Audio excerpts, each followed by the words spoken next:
So I'm not going to make any accusations toward the powers that be, but my system crashed and Skype on my phone didn't work, which is interesting.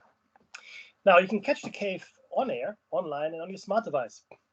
So grab an app to listen anywhere or listen at home on a Grace Tabletop Digital Radio. Why not join the club and subscribe to the archives? They're free. They're free at the moment. So go in there and check out all the host shows. It's awesome. I would like to acknowledge the true custodians of the land from which I'm broadcasting, the Dark people. I would further like to pay my respects to elders past, present, and future. And again, I'm sorry, but my system just came back up. Now, we've been talking a lot about the prison that we all seem to be in. We're talking a lot about the nature of reality, talked a lot about the dreaming, the dream time, the gulf that separates us from the actual reality, not this made up one. We started looking at some of the quantum mechanical stuff, and we're going to get into that next week in some detail. But right now, I want to spend a little bit more time on the nature of the prison we find ourselves in. And if you remember, Cassie went back to Tuesday, we talked about the connection with the Freemasons, the Knights Templar, the Founding Fathers, and even America being the new great hope. Because the thing is this, yes, this is, I think, a limited false reality. However, and I believe this very strongly, if we all lived differently and made the right choices and I don't know, didn't give in to fear as much as we do, and we got rid of all the people that induce fear in us, I really strongly believe we can actually get to a better outcome even in this reality. That's why I think, some of the sages, the Buddhas, etc., or the Buddhas came back to help us along, right, to make this world a better place. Because I think we can. And I think America was meant to be one of those places. There were other places like that in the past. There's some dim and distant memory of those, but America was probably the latest attempt to make this a place to, bring peace, bring hope to this particular reality matrix, as false as it may be. Now, this is really, when we're talking about the nature of this prison, the nature of this reality, how real is real? How false is false? What does it really mean?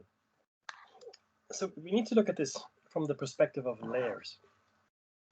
And it's really important to understand that we are living in a multi-layered reality anyway, okay? There's much more to ourselves than just the wake state, our subconscious, our dreams, and the things that we can't really, plumb the depths of, our personalities, death and birth, what happens before, what happens after, right? All those things, many layers, and there are too many phenomena, too many mysterious occurrences, too many questions for there to be something more than we perceive, right? I spoke about this before. We perceive a very small spectrum that we call the visible light, which is a tiny little section of the entire electromagnetic spectrum, right? We don't see too well in ultraviolet or infrared. You can feel infrared, it's hot, it's warm, right? But we can't really perceive it in any great detail. The same with hearing, touch, smell, taste, all the same. We're limited. We're more limited than some of our fellow creatures. Some animals that we share the planet with are much better adept at sound, smell certainly, and we are. And that's it's what it is. It's the nature of the beast, if you will. So we are limited in the perceptive input that we can process, that has access into our processing center, our brain, as it were.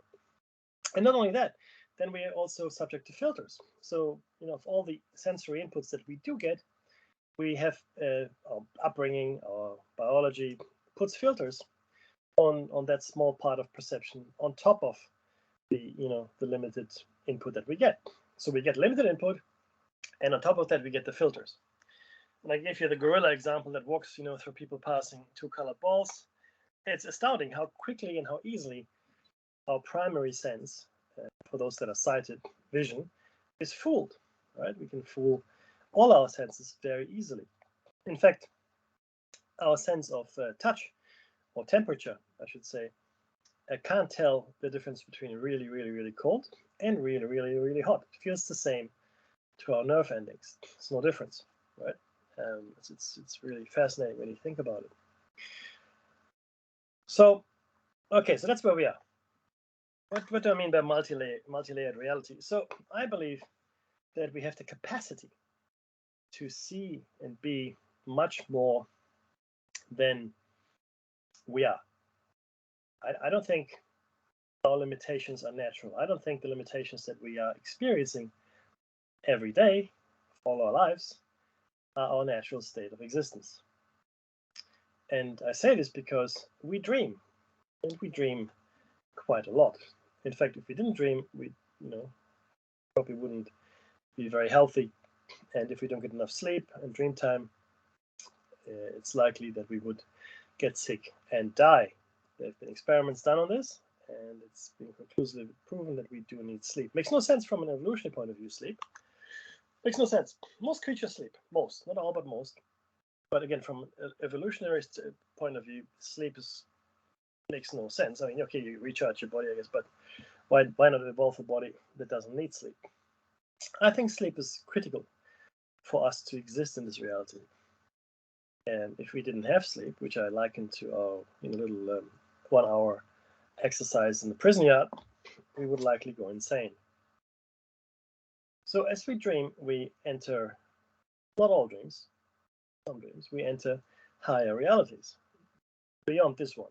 I mean, some dreams are just, just nonsense, I guess, or maybe it's just things you're trying to work through in your psyche that you went through the day. I'm sure there are all kinds of dreams, but I do believe that a good proportion of the dreams that we have are in fact forays and little journeys into forays, I should say, forays into the greater reality.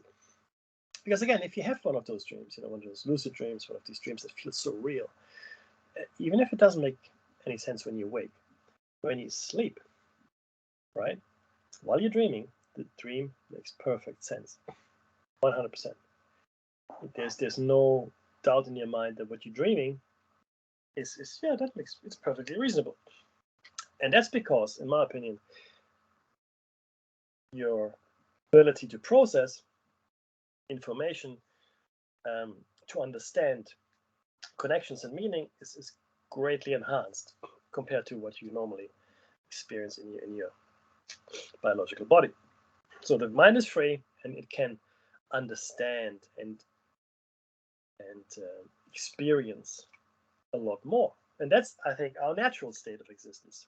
So is this reality real? Yes, it is. Within the context in which we exist, this is real.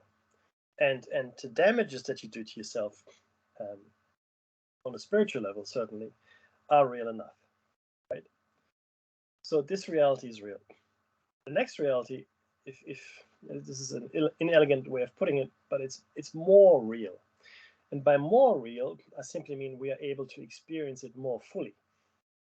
We're not limited. Our limitations are stripped away. Are there layers beyond that? I don't know. Maybe. Are there layers below us? Absolutely. I believe there are layers below this reality where you're much more limited than we are in this reality. So I don't know if it's infinite, but certainly there's a regressive model at play here.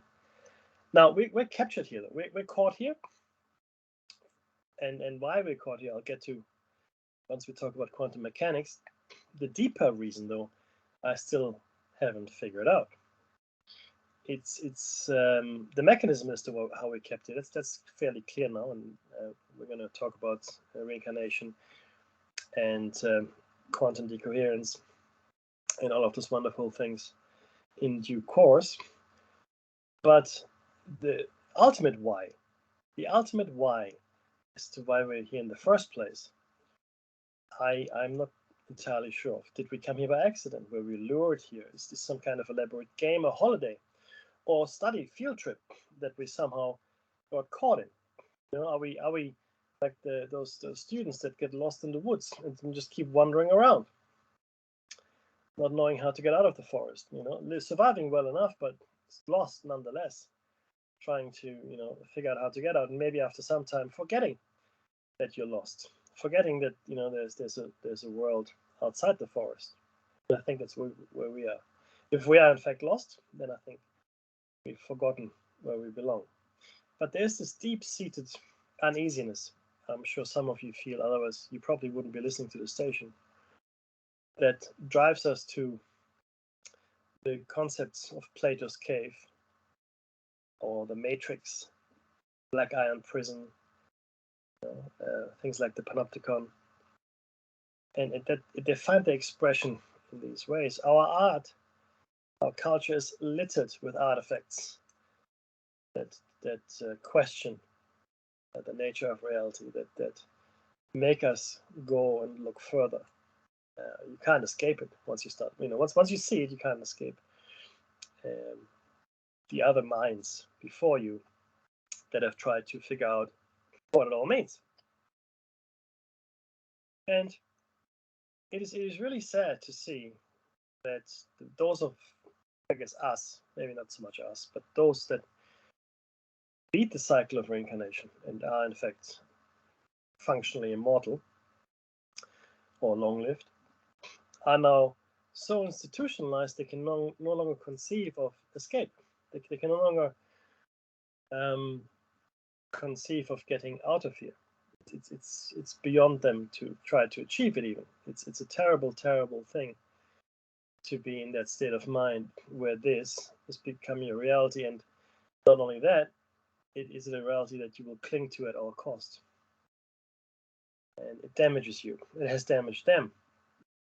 And they're trying to prevent us all from exiting, because maybe it takes a certain number of minds for this reality to exist. Maybe 1 is not enough, maybe 10 is not enough, maybe 100 are not enough. I don't know. What I do know is you need a certain number of minds, and it has to be a sentient mind, in my opinion, for this reality to exist. Because we see that, again, I'll come back to quantum physics, and I do want to spend some time on that subject next week.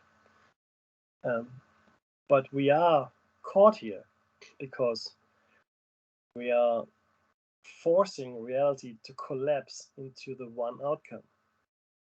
Each time we observe something, each time we are aware, conscious. Right?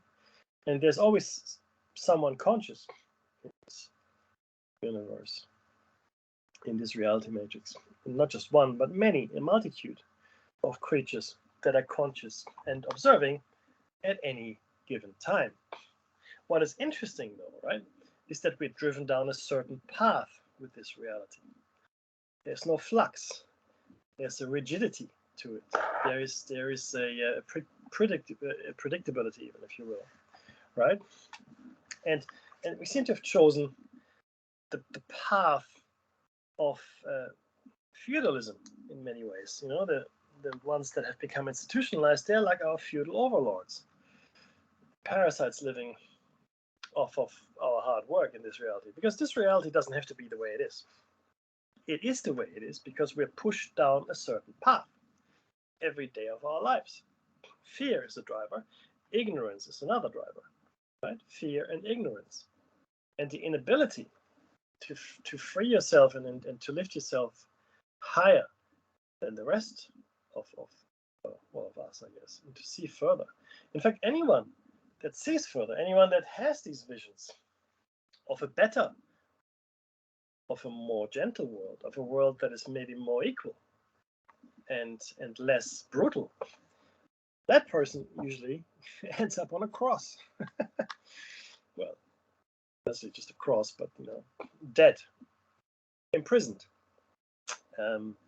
exiled, whatever they did. I mean, Socrates, he was given a poison chalice. In German, it's called Schierling. It's a poison. Hemlock, I think. Hemlock. I want to say it was hemlock that was poisoned. that poisoned him. But he was given it because he was accused of corrupting the minds of the young with his insights into the nature of reality, the questions he asked. The vast majority of his fellow Athenians felt he was corrupting the young. He was asking dangerous questions. So he was given the cup, poison cup, and he duly drank it and was dispatched. Why did he do that? Why did he drink it? Well, in those days, I guess exile was probably worse than state-ordered suicide. I mean, at least he chose more or less his manner on timing of going. And there were many worse ways to go back in those days. It was quite a brutal time, obviously. But we've always killed the people that push us forward, right? And prosecuted them. Bruno, Italian mathematician, was burned at the stake because he maintained that the celestial mechanics are real. He said the Earth is round, just like Galileo Galilei.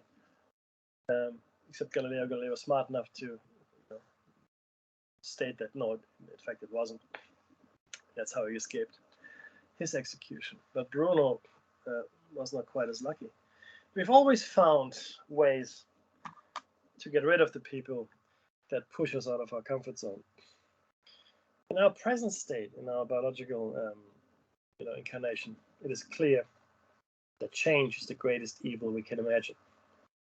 And we fight it hand and foot and tooth and nail and claw, whatever we can, not to change. This rigidity that I was referring to earlier, that's something that's bred into us, right? This need for safety and security. Because the thing is this, if you know something, you feel safe, you feel secure. But if change comes to the thing that you know, then you don't feel safe and secure anymore. That's bad. That's a bad thing. You don't want that. No one wants that, right? So it's really interesting how we have been bludgeoned into the need for security.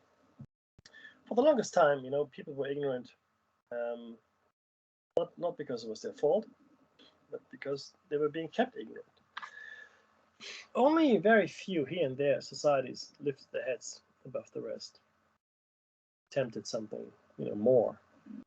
People always talk about, again, Athens as a shining example. Well, as I mentioned last time, Athens only let you participate in the democratic process if you were a man over the age of 30 that had served in the military and owned land. That's a vanishingly small number in real terms compared to the entire Athenian population. Certainly 50% are gone already, that's women, can't do anything. Then you've got the people underaged, or that haven't served in the military, or that don't own land. Then you had the meteorics. The meteorics were the, I guess, what we call these days foreign or guest laborers, merchants, etc., permanent residents that didn't have citizen status in Athens. And then, there were slaves, of course. So there was a whole bunch, I'd say the vast majority of Athenians that were completely excluded from the democratic process. It's it's something. It's one thing to be taught something, and another to investigate for yourself and really understand what it means. Okay, so there have been very few attempts to make this world a better place, and always those attempts were short-lived and well, brutally, in fact, cut short. And the people usually with it that tried to be better, to do better. It's really interesting. I'm not saying that the native peoples of the world, be it Asia, Africa, or the Americas, Australia, lived in harmony and peace all the time. Well, I think that's a fallacy. But it took the Europeans to bring down the jackboot, so to speak, and really start on genocide, cultural as well as actual genocide. The Spanish, and I guess the Catholic Church, really, did a marvelous job of destroying entire cultures in South America. The European settlers the same thing to North America, right? I mean, yeah, the North American tribes and First Nations were at war with each other. Of course they were. But it took the European pragmatism and, I guess, martial efficiency to really put a nail into all of those coffins for all of those native people. It's astounding if you look at the efficiency with which that was prosecuted. The British Empire, the Spanish Empire, the Portuguese, the Dutch, the French, the Italians, the Germans. Not so much the Russians. The Russians didn't really go in for colonial might. Interesting observation there. But everybody had wanted their place in the sun. I mean, Germany was a Johnny come lately in that scenario in the late 19th century, and that's really what led to World War One, and then of course that led to World War Two, the outcome of World War One, that is. And here we are, and in this reality we find ourselves in. But we've always been kept in fear and ignorance throughout this time, and whenever culture was encountered that might have more learning or maybe remembered more of the mysteries, it would be destroyed. It would be destroyed. Its books would be burned, or, which I think is much more likely, they were sequestered away in places like the Vatican Library and other secret libraries around the world that might be held by the parasitic elite. So I don't think the knowledge is lost at all. It's just that it's kept from us. There's very few that really have the knowledge, all of it. I mean, what I tell you right now, I've puzzled together over, I guess, 40 years of my life. I started becoming interested in this kind of stuff when I was about 7 or 8, and I read Charles Berlitz's book, Mysteries of Forgotten Worlds. Endlessly fascinating for me. Then I read Bermuda Triangle, The Atlantis Mystery, etc., and I started reading Eric von Däniken, and on it went. When I came to Australia in the early 90s, I started reading Nexus magazine, New Dawn, and went to many Nexus conferences, in fact. And that's where I first came and met people like Jim Marrs, only listening to people like that, of course, Nick Pope and others. And later, being really privileged and fortunate to have those people come onto Shiny Side Out to be guests, to be interviewed. But it's really up to you to investigate and research and come to your own conclusions, right? I'm not offering you the truth. Hey, Thug Bomb, how are you doing there? I do apologize again for my late arrival, but in fact, you know what's funny? I don't want to interrupt my stream of consciousness here, but at work as well, we had a lot of issues with Teams this week. And I know, Skype is sort of being pushed out by Teams. And certainly, Microsoft is not investing in money in Skype, but I wonder if that's all related. Hey, Cat Dog Girl, how are you? Yeah, so we have always, the onus is on us to find out whatever we can about the nature of reality. For me, that moment was when I was younger than 8. I know I was younger than 8 because my brother was not yet born. We were living in a house which we moved out of when my brother was born, when I was 8. So I must have been 6 or 7 years old. And I was walking down my cul-de-sac, and on the right-hand side, there was a tree. There are many trees, but this one particular tree I remember very, very vividly. The sun was sort of shining through its moving leaves. There was a play of light and shadow. And I was thinking to myself, I will just learn everything I can. I will just learn everything I can, as much as I can. And that's when I made the decision to just know things, know whatever I could. I don't know why I came to that mindset at that age, but I do remember vividly that moment where I decided I'm going to know all the stuff. I'm going to know all the stuff, not knowing it all, what that would mean, of course. It would be a life of study and reading and meeting people and discussing things with people and being amazed by how things seem to fit together. Because once you start down track of research and your own truth seeking and your own truth finding, hopefully, you will see how things just align and doors open up and pathways are shown to you, and you make the right connections, you find the right book, you listen to the right talk, you meet the right person. And I'm not talking about confirmation bias at all. This is not that. This is just things that the universe seems to align its path for you to help you on your mission, figuring out what it's all about. And the funny thing is, a lot of us that do this come to similar conclusions. We end up in the same place. It's really very interesting. It doesn't matter how you start out. It doesn't matter what your specific interest in the supernatural or mysterious is, or conspiracy for that matter. We all come to very similar places because it's all connected. You cannot ignore the mysteries. You cannot ignore the fact that there's so much unanswered stuff out there. It's ridiculous, and no one looks at it. I want to give you a simple example, right? This, for me, encapsulates and completely illustrates my point. In medical research, there are usually 2 or 3 groups of test subjects when they try to figure out a new medicine, a new drug, a new treatment regime, whatever. Right? One group is given the medicine, right? And then 1 or 2 other groups, usually another 2 is good, are given a placebo. Now, a placebo is something that is just a sugar pill, or it's not the treatment. It is not. In fact, it's meant to be something that has no effect whatsoever, right? And when they run these experiments, they're usually double blind. Double blind means that neither the person in the groups nor the experimenters know who gets what.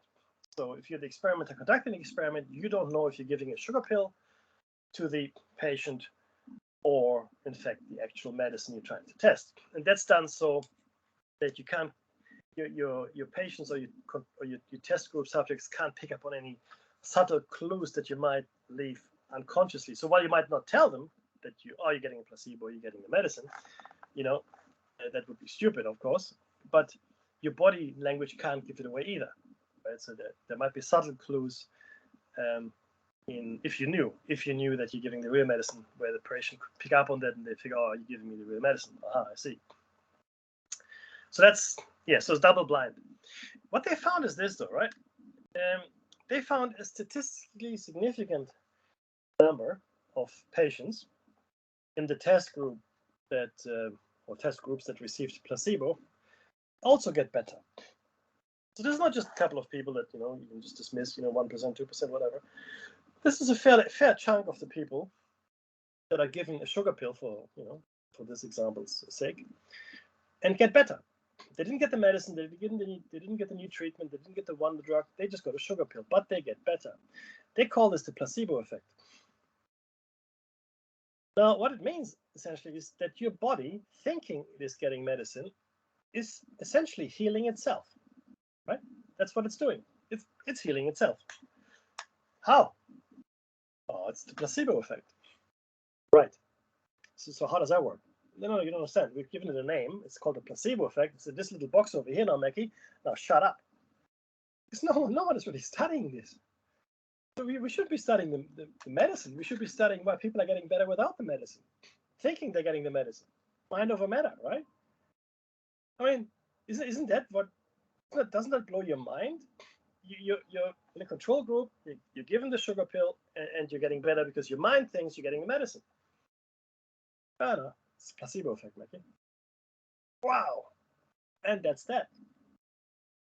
There are many other examples like that where we just that's what we've given the name. That's it. No longer interested. Thank you. Oh, conspiracy theory. Well, conspiracy theory is just 2 words. Conspiracy, theory. In and of themselves, innocuous enough, innocent enough. Conspiracy, yeah, I understand what a conspiracy is. I know what a theory is. But you put them together, and in our mind, we have this image of a crazy, googly-eyed, tinfoil hat wearing nutbag in a straitjacket.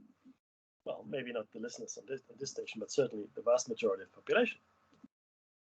Why is that? Because we've given it a name.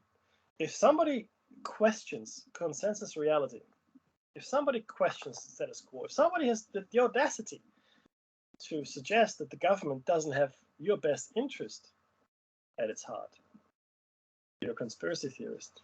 Oh, really? You are. It's crazy. And you've been given a label. It doesn't matter what you say from this point forward. It's completely irrelevant. You've been put in a box. Conspiracy theorist. Oh, crazy person. Oh, yeah, I see. Yeah. It's astounding. It really is. I mean, there are valid facts out there. They're valid. There's valid information which shows just how astounding the corruption and how deep the corruption and the malfeasance and just general horror of the situation really is. Right? Assange is still in the news. Julian Assange, right? Espionage. He didn't actually steal any information. It was given to him and he published it. He's a publisher. Right? Oh, no, he's a spy. He's a committed treason. We need to prosecute him. Ideally, we're going to execute him. That'll teach him. We have given labels to things that we don't have to deal with them anymore. Right? It is willful ignorance. Armchair debunkers, right? Armchair experts. Oh yeah, I know this. I've read an article. Yeah. All right, but even people that have spent a lifetime in the field become so blind to the rest of the world, right? They become experts in their field. That's great, but there's no cross fertilization of disciplines that I see, right? In science, very little. And it's hard because the field of knowledge is so wide and deep. It's very hard to be wide and deep in everything. Right? There are no more real Renaissance men and women, no real, universal geniuses that I can see that are just good at everything. Like Galileo Galilei yet again, right? Even well, there aren't that many in history, full stop. But I guess Hermes Trismegistus was one of them as well, right? No, but it is really sad to see this lack of true interest in these phenomena, and these phenomena, placebo effect yet again, right? Why don't we study that? Some people just get better when they have cancer. They just get better. They have cancer and then they don't. Why don't we study them? What is making those people better? Do they have a better diet? Do they have a better attitude? Do they pray more? Do they pray less? Is there more oxygen in the area? I don't know. Be good to find out, though. Right? It's like that with everything, though. Right? And in fact, this is the kicker. If you're not an accredited scientist, so if you haven't gone through university and become, a bachelor, a master, a doctor, a PhD, whatever, no one in science will take you seriously. It doesn't matter what else you've done. Oh, he's not a scientist. He's not trained in the scientific method. I was. I can tell you that, right? I went to university. I was trained in the scientific method. I did psychology. I did political sciences. I did econometrics. Oh my God, I hated it. But it doesn't make you a better person, right? And the scientific method is limited. It doesn't help you with everything. So this willful ignorance is everywhere, and it's something that is really crippling us in trying to figure out what's going on in the world.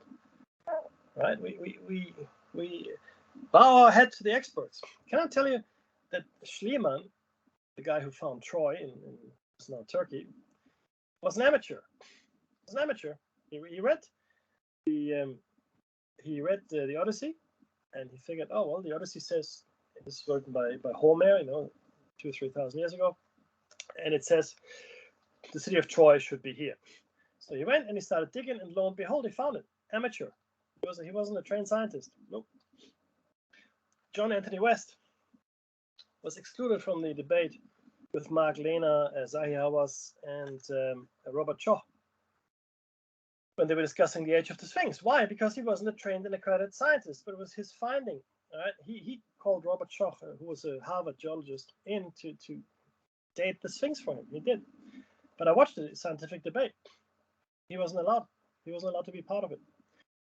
And then Robert Schoch said, well, here's the physical evidence. I've shown it to my geology colleagues, and this is clearly water weathering on this face. Clearly, that's what it is.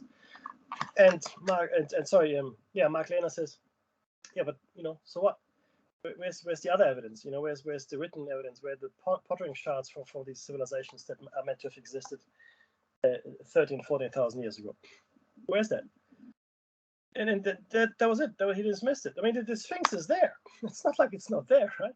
And now they found Göbekli Tepe. Again, can't explain it, but it's there. You can't deny the fact that it exists. It just doesn't make sense in our model. Okay? But we can't, for the life of us, go beyond the model. And that's really how this reality works. We are caught in this model, in this reality. And everywhere it leaks out, the way people behave, the way they try to protect their turf, the way they're comfortable with what they know. They hate change, right? People don't want to be rattled. And now I've rattled some of you with my statement around that Adonai and Yahweh Elohim are the enemy, in fact, right? That's okay. I don't mind. But you don't know this until you really go deep and understand circumstances, connections, etc., etc. All right? The God of this system of things is not our friend. If there's a God, the actual God, if you will, the life force, or I don't know whatever you're going to call it, that's beyond this particular reality, in my opinion. We are imprisoned here. If you want to be religious about it, we are kept away from the side of God, if you believe that.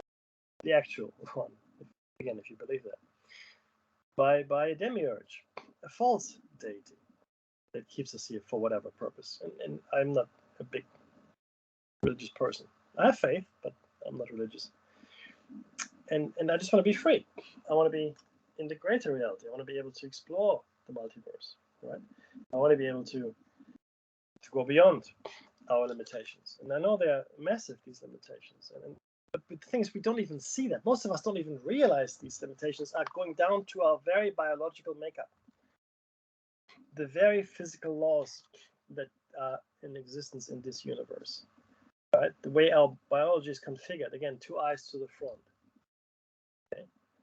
We move forward and backwards. We already, our biology determines the way we think. Our biology determines the way we think.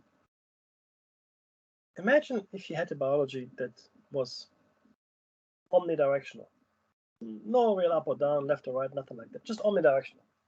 Your view of the world would be very different. Very different. But we're not that.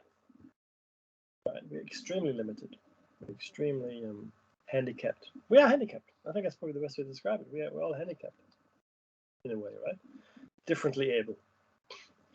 And we see the evidence for this all around us. I mean, UFOs are a thing, Bigfoot is a thing, and I think that these entities, creatures, beings can come and go at will using portals, right? As well, which we cannot. And our only escape is otherwise. Now, look, thank you very much for listening. I do apologize yet again for my late arrival. Please stay tuned for Mitchell Bob and his awesome show. He really brings joy to the morning, and he's got the best yeehaw in the business. And if you can donate, please do. This has been The Cave. I'll see you on Tuesday.